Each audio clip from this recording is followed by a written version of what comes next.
when we go out to, I don't know, go out to eat or go out to like, go walk on like a park or something, like, hey, grandma, smile, we're gonna take pictures. Like, she doesn't really smile because she's like, tries to smirk but doesn't.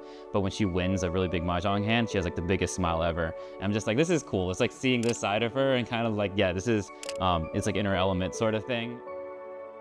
Every Asian American that I know has memories of hearing like the Mahjong tiles shuffling, but like not knowing what it was or not knowing how to play, right? So for me, as I kind of grew older, it was a way for me to connect with my grandma because she didn't speak English, only speaks Chinese. I would go home and I would, like, that's one of the things that we could do together. Yeah, dude, it'll teach you a little bit too. Yeah. It's a ton of fun. I love this game. I grew up in a very white town, right? I was one of maybe like 5 people of color in my whole high school. So I didn't really embrace my Chinese side. I didn't really embrace that.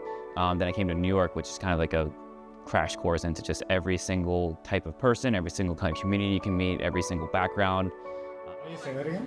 左举 takeout June. Literal translation, blocking the earth from rotating, means you're playing so slow that everyone is annoyed at you. So I think for me, teaching has always been something I've really enjoyed doing. So I'm a hip hop teacher, actually, hip hop dancer instructor. So teaching with that over the pandemic, and before I started doing these dumpling making workshops as team building events. For me, I kind of really love the idea of sharing something that I love with people. More and more, I've kind of involved my own culture with that. This opportunity came up where this restaurant asked the internet, hey, do you know any like Mahjong teachers? So I was just like, I love teaching, I love playing Mahjong. Like, I reached out to them, said, hey, I could potentially do this. So we just had a few trial runs, they really enjoyed it, and I just kind of ran with it. Useless. You're dead to me. Yeah. Oh God. This game, people get very angry when we talk. This is a friendly game. It was really cool to be able to then show them the game one in a very, show the game one, but then show them like the culture behind it and like what like some of the pieces mean and what they represent, like kind of the story that's being told through the tiles, which is actually really, there's kind of like a lot of different stories you can tell from it.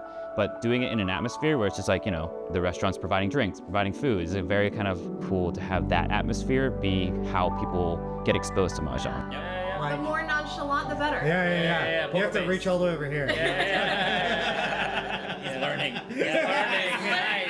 The poker hand. The disrespect in this game is real. That's where it is. Coming in. I don't expect anyone to like fully learn how to play Mahjong after one lesson. But I think it's just to understand that this is a game that means a lot to people. And I love the fact that I can then use that to bridge between the worlds, kind of have my way to showcase, here's my Chinese side that I've really grown to love.